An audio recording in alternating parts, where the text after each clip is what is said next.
지난 시간에 했던 내용들을 정리해보면 이렇습니다. 저작물이란 인간의 사상 또는 감정을 표현한 창작물을 이야기하는 겁니다. 이제 기억나시죠? 사람이 만들어야 돼요. 사람의 사상 또는 감정이 그 창작물 안에 표현이 되어 있어야 합니다.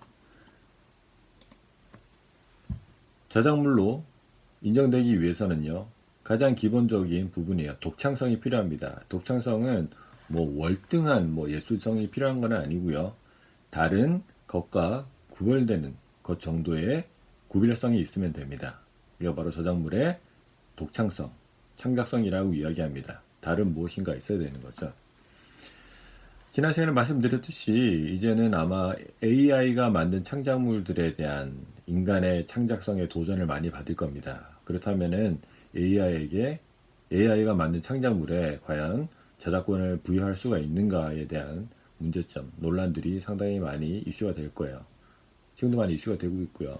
그래서 어떤 나라들은 이 AI가 만든 저작물에 대해서 그 저작권을 인정합니다. 창작성을 인정합니다. 어떤 나라들은 우리나라 같이 많은 나라들은 아직 AI에 대해서 창작성을 인정하지는 않죠. 저작물의 종류들에 대해서 쭉 알아봤습니다. 기본적으로 우리가 알고 있는 저작물과 창작물들과 상당히 유사하죠. 어문 저작물, 영화 저작물, 음악 저작물, 미술 저작물, 사진 저작물 등이 있었습니다. 침해 사례들도 알아봤었죠.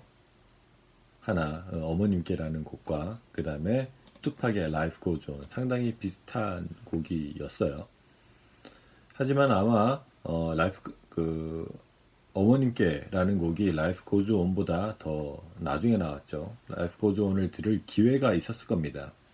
그래서 Life Goes On과 비슷한 곡을 만들었고요. 그랬을 때 침해로 인정하고 난 다음에는 투팍의 저작자들이 어머님께 저작자로 다 들어오면서 이 곡의 수익들, 그러니까 작사 작곡자의 수익들은 다 이 사람들에게 다 뺏기게 되는 결과를 만들어냅니다. 저작권은 어떤 사람의 창작성을 인정해 주는 것이고요. 그 창작성의 인정은 그 창작물에 대한 보호로 연결이 됩니다. 음악 저작물에 대해서는 침해다 침해가 아니다 여러 가지 얘기들이 있죠. 흔히 코드가 8마디 비슷하면 침해다, 멜로디 어떤 부분이 비슷하면 2마디가 비슷하면 침해다 이런 게 있는데 사실은 이런 것들은 기준이라기보다는 통상적인 개념이고요. 꼭 그런 건 아닙니다. 중요한 부분이라면 두 음표가 같아도 저작권 침해를 인정이 되고요. 중요하지 않은 부분이라면 정말 많은 부분이 똑같아도 저작권 침해를 인정되지 않습니다. 아까 말씀드렸듯이 바로 다른 독특한, 그러니까 그 창작자만의 독특한 것을 가지고 왔느냐, 또 얼마나 가지고 왔느냐가 상당히 중요한 부분 중에 하나이기 때문입니다. 그래서 침해는 결국 재판을 봐야 나오는 결과로 나오는 부분이기 때문에 침해로 의심이 될 때는 얘기는 할 수 있지만 그게 기정사실이 되지는 않습니다. 다른 예를 하나 볼 텐데요. 페디페라는 미술 작품이고요. 보시면은 위에 게 1988년도 정말 유명한 작가죠. 미국의 유명 작가 제프 쿤츠가 1988년도에 공개한 작품입니다. 조각이에요. 얘는 조각, 페디페라는 조각입니다. 밑에 있는 그림은 연도가 좀 다르죠. 광고 제작자 프랭크 다비도치라는 사람이 찍은 사진이에요. 이 작품은 1985년도에 찍었습니다. 그리고 미국의 미술작가 제프 쿤스가 1988년도에 위에 조각을 만들었죠. 그림을 한번 보시기 바랍니다. 이 사진과 위의 조각은 여러분들 비슷하다고 생각하시나요? 다르다고 생각하시나요? 다른 말로 여쭤볼게요. 이 밑에 있는 사진과 위에 있는 사진이 충분히 다른가요? 다른 작품이다 할 만큼 충분히 다른가요?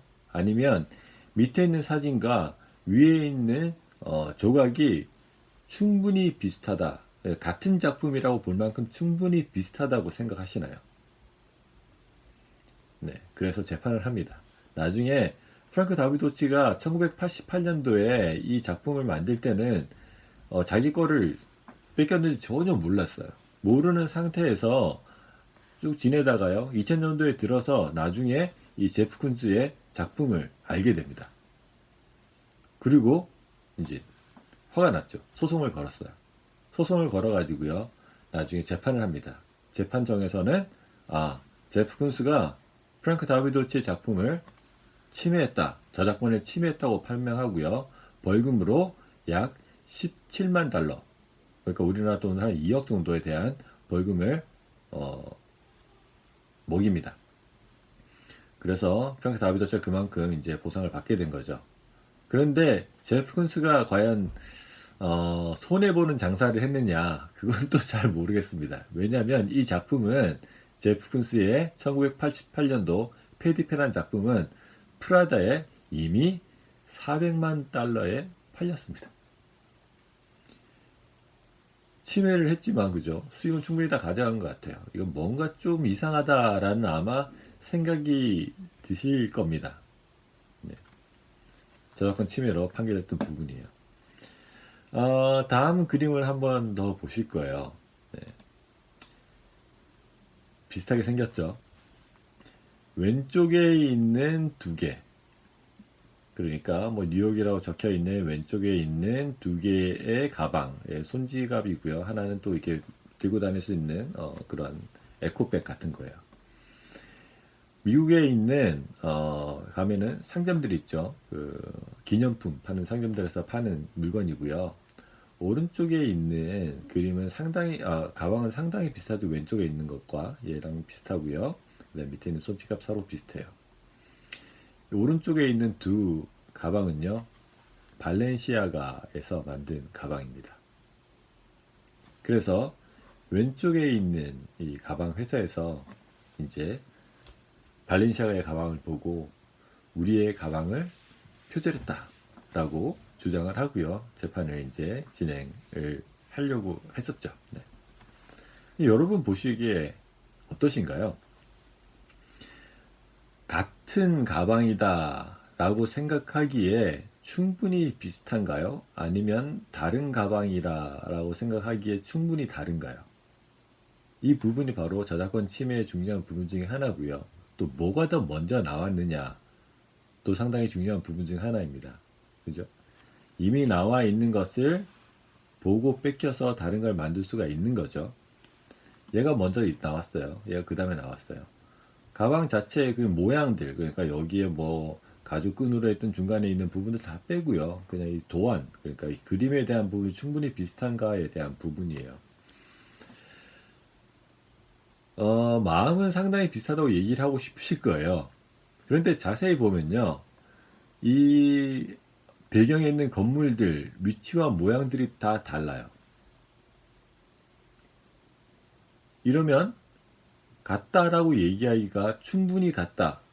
그러니까 너무 같아서 이거는 두 개는 누가 봐도 이거는 뺏겨온 거다라고 똑같이 디자인을 뺏겨온 거다라고 얘기하기에 애매한 부분이 이제부터 만들어집니다. 자세히 보시면요. 여기 있는 자유의 여신상도 여기는 모양이 또 각도나 모양이 다르게 생겼고요. 밑에는 또 이렇게 생겼습니다. 그 다음에 여기 있는 건물들은 다 뉴욕에 있는 건물들이라서요. 이 뉴욕에 있는 건물들 스카이라인 자체를 가지고 저작권을 주장하기가 힘들죠. 그래서 이 가방 업체도 뉴욕에 있는 건물들의 모양을 본뜬 스카이라인들 그림에 섞어놓은 거죠. 섞어놓은 이 자체에 대해서 이건 내 거다라고 하기가 애매한 부분이 있어요. 물론 당연히 여기 있는 배색이나 그냥 위치 배열은 비슷하긴 하지만 이 색깔과 건물의 위치 배열 자체를 가지고 저작권으로 보호하기는 상당히 애매한 부분이 있긴 합니다. 지탄을 상당히 많이 받았어요. 왜냐하면 명품 업체 발렌시아가에서 그렇게 크지 않은 규모의 기념품을 만드는 회사의 걸 도용한 거죠. 이게 되게 상당히 큰 문제가 됐는데 뭐 합의가 어떻게 됐는지는 정확히 잘 아직 알려지진 않습니다. 네. 이것뿐만 아니라 다른 또 문제들이 또 있어요. 어떤 또 재밌는 사건이 있냐면요. 바로 발렌시아가가 만든 열쇠 고리와 그 다음에 자동차 액세서리를 만드는 이 방향제를 만드는 회사예요. 정말 비슷하죠, 그죠? 정말 비슷하게 생겼는데 그러면 이게 아까도 말씀드렸지만 충분히 비슷한가? 어떤 게 더 먼저 나왔나? 그리고 이 비슷한 부분에 창작성이 있느냐에 대한 부분이에요. 자, 먼저는 어떤 게 먼저 나왔냐? 그죠? 당연히 여기 자동차 액세서리가 먼저 나왔어요. 비슷한가? 비슷해요. 그러면 이 비슷한 부분에 창작성이 있느냐, 인간의 사상의 감정, 인간의 사상 또는 감정이 여기 표현되어 있느냐, 여기부터 조금 이제 물음표가 생깁니다. 아까 만들었던 가방 역시 보시면은, 그죠? 어떤 작품이 먼저 나왔느냐, 어떤 제품이 먼저 나왔느냐, 당연히 유효 기념품이 먼저 나왔어요. 비슷한가? 충분히 비슷한가? 상당히 비슷해요. 하지만 이 비슷한 이 부분에 창작성, 인간의 사상 또는 감정의 표현이라고 할 수 있는 그 창작성을 부여할 만한 것인가가 것이지 않는가는 또 다른 문제입니다. 바로 이 세 가지가 보시면 치매를 판단하는 기준이 되는 것입니다. 누군가의 것을 그냥 가져와서 치매로 판단되는 것은 아니고요. 누군가가 먼저 했던 것이지만 거기 안에는 창작성이 있어야 되는 거죠. 그래서 아까 지난 시간에 또 말씀드렸지만 저작권이라는 자체가 어떤 저작물을 보호하는 면도 충분히 있지만요. 이 보호와 함께 이용의 면도 있어야 돼요. 그런데 이런 식으로 저는 발렌시아가 정도면은 좀 나쁘게 이용하지 않았나 하는 생각을 해봅니다. 어쨌든 침해 판단의 기준이 이렇습니다. 창작적 표현의 복제, 그러니까 뺏겨 쓴 부분에 창작적이라고 할 만한 부분이 있는가에 대한 부분이에요. 그게 첫 번째 요건이고요. 두 번째 요건은 바로 의거성이라는 단어인데, 의거성은 조금 어려운 단어고 잘 쓰지 않는 단어입니다. 접근 가능성이 있었느냐, 무슨 얘기냐면은 어떤 제품이 먼저 나오느냐, 어떤 창작물이 먼저 나왔느냐, 그리고 그 사람이 그 창작물을 접할 수 있는 그런 기회가 있었느냐. 예를 들어서 뭐 독일에서 음악이 나왔어요. 그 다음에 우리나라에서 음악이 나왔습니다. 독일 음악이 먼저 나왔고요. 우리나라 음악이 나중에 나왔어요. 그런데 비슷한 음악이 나올 수도 있잖아요. 그렇다면은 우리나라에 있는 사람이 독일에 가서 독일에 있는 음악을 듣지 않았다면은 이거는 우연의 일치로, 그죠? 비슷한 창작물이 나올 수 있다는 부분을 우리가 인정해 주자는 겁니다. 그런데 알고 보니까 우리나라에 있던 사람이 독일에 가서 그 음악을 듣고 나중에 한국에 와서 그 음악을 한국에서 똑같이 만들어서 발매했다. 그렇다면 바로 침해 판단의 기준이 될 수가 있는 거죠. 이게 바로 접근 가능성에 대한 부분이에요. 타인의 저작물에 접근이 가능했느냐, 직접적으로 혹은 간접적으로 가능했느냐 하는 부분입니다. 직접적으로는 우리가 가서 직접적으로 들을 수 있는 거고요. 간접적으로는 어떤 매체나 아니면 어떤 상품들을 통해서 우리가 접할 수 있느냐 하는 부분입니다. 자, 세 번째는 바로 실질적 유사성이에요. 우리나라 말로 얘기해 실질적 유사성인데요. 이 부분은 유사한 부분이 많은가, 얼마나 유사한 부분이 많은가에 대한 부분입니다. 그래서 상당히 비슷하다면은, 그죠? 이 치매로 의심할 수 있어요. 그 다음에 접근 가능했느냐? 치매로 의심할 수 있어요. 치매로 의심됩니다. 하지만 비슷한 부분에 창작성이 없다면은 저작권 침해가 아니게 되는 거죠. 이 세 가지가 다 있어야지 침해 판단의 기준이 됩니다.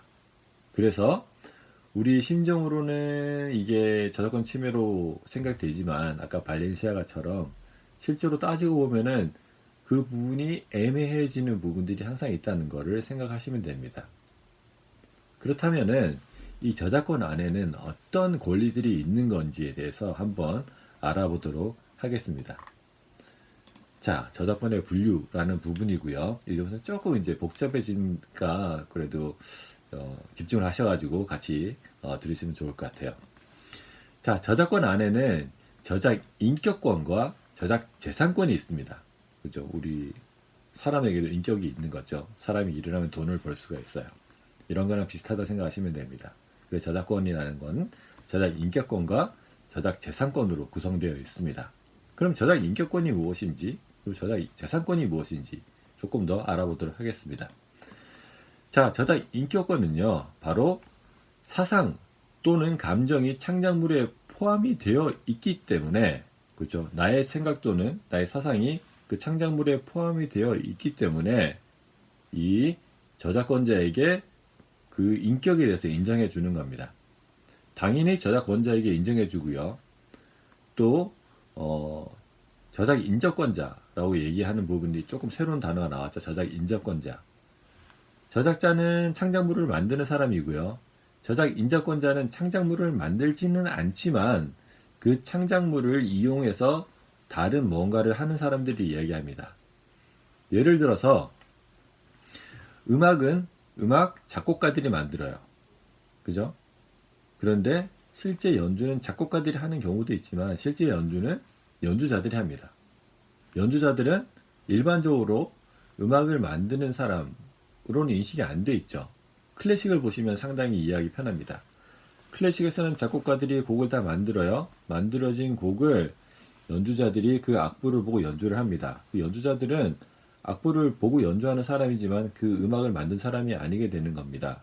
그렇게 이 음악가, 그러니까 연주자들을 바로 저작 인접권자라고 얘기하고요. 연주자들은 또 다른 이름 부르는 게 있어요. 실현자라고 얘기를 합니다. 그래서 저작자, 저작 인접권자, 특히 실현자들이죠. 근데 보시면은 실현자들은 음악을 연주하면서 이 실현자는 음악 하는 사람뿐만 아니라 연기하는 사람들, 그죠? TV에서 연기하거나 영화에서 연기하거나 그러면은 연극에서 연기하는 사람들을 실현자라고 얘기합니다. 실현자들은 그 연기를 하면서 그 사람의 사상 또는 감정이 그 연기 혹은 연주에 포함이 돼요. 그래서 저작 인접권자이지만 실현자들에게 인격권이 주어집니다. 다시 정리하자면 이렇습니다. 저작 인격권은요, 사상 또는 감정이 창작물에 포함되어 있는 사람들, 그러니까 어떤 저작권자는 당연히 사상 또는 감정이 포함되어 있어야죠. 저작물로 인정받기 위해서는. 그 중에 실현자들은 저작물을 연기하거나 연주하면서 실현자들의 사상 또는 감정이 거기 안에 포함되어 있기 때문에 실현자들에게도 저작 인격권이 주어집니다. 하지만 나중에 또 더 자세히 얘기가 있지만 음반 제작자들이나 방송 사업자들도 저작 인접권자이지만 저작물을 이용하는 사람들이지만 이 사람들의 창작성, 그러니까 인격 또는 사상 또는 감정이 저작물에 포함되어 있지 않기 때문에 이 사람들에게는 저작 인격권이 없습니다. 뭐 이 정도로 정리하고 넘어가도 괜찮을 것 같아요. 왜냐하면 다음 시간에 또 우리 얘기할 시간들이 있는 걸로 알고 있기 때문입니다. 그래서 저작 인격권은요, 저작물에 대해서 가지는 인격적, 정신적 이익을 보호하기 위해서 합니다. 네. 저작 인격권은 바로 한 사람에게만 속하는 겁니다. 이게 다른 사람에 속하는 건 아니고요. 여러 가지 권리가 있어요. 공표권, 성명 표시권, 동일성 유지권이 있는데 간단하게 설명드리면 공표권, 발표를 할지 안 할지, 성명 표시권, 성명, 이름 있죠. 이름이에요. 이름을 표시할지 않을지, 그 다음에 내가 만든 거를 동일하게 유지를 하게 해달라라는 인격적인 부분이에요. 마음대로 바꾸지 마라라는 부분입니다. 그래서 이거는 저작자가 나중에 저작 재산권이라는 거를 팔게 돼도 저작 인격권을 팔지 못해요. 우리가 우리의 인격을 팔지 못하듯이 저작 인격권을 팔 수가 없습니다. 만약에 이 인격을 침해하거나 명예를 훼손하는 일을 했다면 3년 이하의 징역 또는 3천만 원 이하의 벌금을 부과할 수 있게 됩니다. 저작권이 그렇게 호락호락한 법은 아니더라고요. 제가 확인해 보니까, 공부를 하다 보니까 그렇습니다. 그 저작 인격권을 보시면은 세 가지가 있다고 말씀드렸죠. 첫 번째는 공표권, 두 번째는 성명 표시권, 세 번째는 바로 동일성 유지권입니다. 다시 설명드리면 공표권은 내가 이 작품을 언제 발표할 건지, 혹은 발표할 건지 발표하지 않을 건지, 발표를 한다면은 언제 할 건지, 어디서 할 건지, 이거를 내가 결정할 수 있다는 겁니다. 그죠? 이게 바로 공표권입니다. 저작 인격권이에요. 네. 두 번째는 바로 성명 표시권입니다. 내 이름을 표시를 할지, 표시하지 않을지, 아니면 내가 본명을 쓰지 않고 가명을 쓰겠다. 그러면은 그렇게도 할 수 있게 됩니다. 바로 성명 표시권이죠. 누가 내 작품을 가져가서 쓰는데 내 이름을 표시하지 않았다.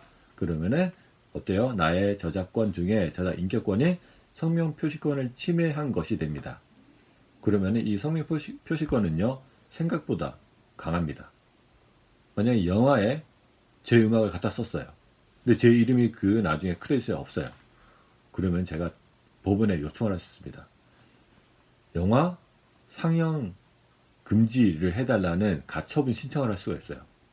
그 영화사에서 큰일 나죠. 지금 영화를 하고 있는데 작곡가 이름 하나 쓰지 않아가지고 영화를 지금 상영 못하게 되는 막대한 금전적 손해를 가져갈 수 있는 부분입니다. 저작 인격권은 특히 이런 저작권과 인격권 중에서 인격권은 상당히 큰 힘이 있다는 거 알고 계시면 됩니다. 세 번째가 바로 동일성 유지권입니다. 저작자가 자신의 저작물을 본래 모습대로 쓰려면은 하지만 나는 내 마음대로 쓸 거야. 왜냐면 내가 만들었으니까 그런 거죠. 혹은 변경이나 뭐 다른 삭제를 하려면은 꼭 저에게 허락을 맡아 주십시오 하는 그 부분이 바로 동일성 유지권입니다. 이 세 가지 권리가 상당히 중요하고요. 한 예를 들어서 말씀드리면은 내가 아직 발매하지 않은 곡이 있는데 친구한테 보여줬어요. 근데 친구가 너무 좋아요 이러면서 이걸 그냥 친구가 내 허락 없이 발표해 버렸어요. 어떤 권리를 침해한 거죠? 저의 저작 인격권 중에 공표권을 침해한 겁니다. 제가 일기를 열심히 적었어요. 적었는데 친구가 와서 봤어요. 계속 친구가 와서 보고 그러니까 엄마가 와서 봤다고 얘기할까요? 엄마가 봤어요. 너무너무 재밌어요. 재밌어가지고 출판사로 보냈더니 출판사 책을 만들자고 그래서 엄마가 나 몰래 책을 만들어 버렸어요. 물론 이렇게 되면은 뭐 부모님과 합의를 잘 하시겠지만 저작권에서 보면 공표권을 침해한 거게 됩니다. 두 번째, 성명 표시권에 대한 부분은 내가 작곡한 곡인데 내 이름이 거기 안에 없어요. 이런 경우도 상당히 많았거든요. 특히 작곡가들 중에서 처음에 이제 어떤 작곡가 그룹에서 같이 일을 하다 보면은 대장 작곡가가 있고요. 밑에 있는 뭐 쫄병은 아니지만 부하 작곡가가 있습니다. 그럼 때로는 이 못된 나쁜 대장 작곡가는 부하의 작곡가의 이름을 빼고 자기 이름을 넣고 발매하는 경우도 상당히 많았었죠. 지금은 정말 많이 없어진 것 같아요. 그렇게 되면 원칙상은 어떻게 되냐면 성명 표시권 침해입니다. 상당히 큰 침해예요. 아까 3년 이하의 징역 3천만 원 이하 벌금이었어요. 그런데 이렇게 돼도 부하 작곡가는 대장 작곡가를 어떻게 못하죠. 왜냐하면 그 사람한테 얘기를 하면 일자리를 잃어버린다든지 아니면 다음에 또 일할 수 있는 기회들을 없애기 때문에 바로 그렇습니다. 하지만 이 성명 표시권 침해라는 걸 우리가 알고 있어야 되죠. 사진집에 내가 찍은 사진이 실련된 내 이름이 없어요. 그래도 마찬가지로 성명 표시권 침해입니다. 이런 경우들도 상당히 많은 걸로 알고 있습니다. 자, 동일성 유지권에 대한 부분인데요. 이 부분은 다른 사람이 마음대로 내 걸 바꾸지 마세요 라고 하는 부분이에요. 발매된 음원에 내 곡이 실렸는데 멜로디가 바뀌어 있어요. 그죠? 내 허락 없이. 그러면 바로 동일성 유지권 침해고요. 그렇게 되면은 나중에 판매 금지, 판매를 그만해라 하는 가처분 신청을 법원에 할 수 있습니다. 그럼 판매를 그만해야 돼요. 사진첩에 실린 내 사전이 잘려져 있어요. 내 마음대로. 내 허락도 없이. 편집한 사람이 막 잘라놨어요. 사진을.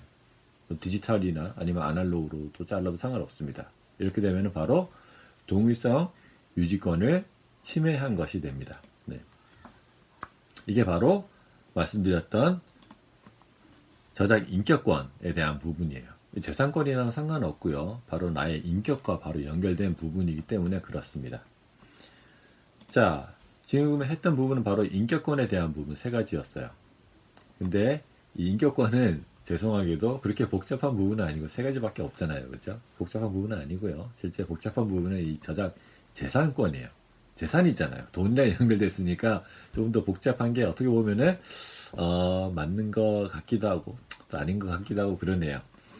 자, 저작 재산권을 이제 보도록 하겠습니다. 저작 재산권은 뭐냐면요. 바로 저작자가 저작물을 자기가 스스로 이용하거나 아니면 다른 사람이 이용할 수 있도록 허락함으로써 경제적 이익을 올릴 수 있는 게 바로 저작 재산권입니다. 여기 안에는 세부적인 내용들이 꽤 많아요. 그래서 일단은 제가 이번 시간에 간략하게 설명을 드리고요.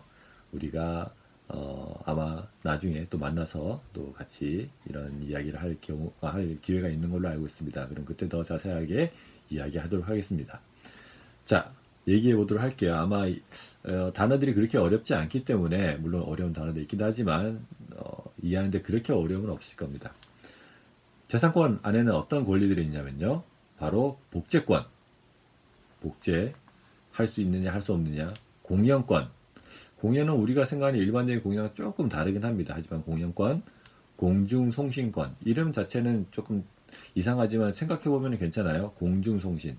공중은 공중에다가 송신하는 건가? 아니면 공중, 우리가 얘기하는 대중공중에다 송신하는 건가? 이런 아이디어가 있을 거예요. 그 정도 생각으로 충분합니다. 전시권, 전시회죠. 그림 같은 거 전시하는 부분이에요. 배포권, 나눠주는 부분이고요. 대여권, 빌려주는 거죠. 자전거 빌려주듯이 빌려주는 대여권. 그 다음에 2차적 저작물 작성권. 이 부분은 저작물을 다른 저작물로 이용하는 부분을 얘기를 하는 거죠. 특히 어떤 부분이었어요? 아까 어문 저작물에 대해서 얘기했을 때는 소설을 영화로 만드는 것도 그죠? 2차적 저작물로 만드는 거라고 얘기를 했습니다. 이 저작 재산권은요, 양도하거나 기증하거나 팔 수 있어요. 하지만 저작 인격권은 어떻게 타고요? 팔 수 없습니다. 하지만 저작 재산권은 양도하거나 기증할 수 있습니다. 그리고 다른 사람이 그거를 이용하도록 허락할 수도 있죠. 네. 이게 바로 저작 재산권입니다. 원칙적으로는요, 저작자가 생존하는 동안은 당연히 지켜줘야 돼요. 그리고 그 기간을 떠나서 만약에 저작자가 사망하였다면은 사망한 뒤 70년까지 이 저작 재산권이 지속됩니다.